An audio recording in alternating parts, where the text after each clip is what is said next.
This video is brought to you by Lex, the official sponsors for cohort 11. Hi everyone, my name is Rahima and I'm here to share my experience during this week at Web3bridge cohort 11.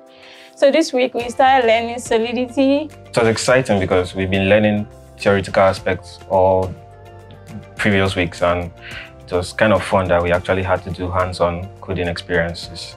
It was stressful a bit because you're basically learning a new language, but I mean, that's why we are here. And if you'd like to learn more about your experience at Web3bridge, like, share, and subscribe. So today I'll be talking about function visibility. Now, function visibility defines how functions are viewed and accessed in a smart contract. There are 4 types of function visibilities: public, private, external, and internal.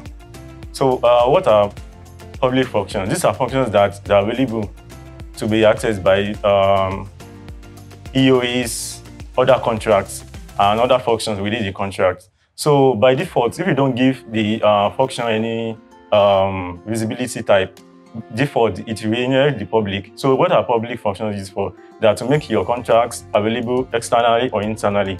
So, and it's very gas efficient to use. What are internal functions? They are used to call to make your contracts available externally. That is outside the contract. So, and there are also some techniques you can make it to be available within the contract by using what we call this keyword.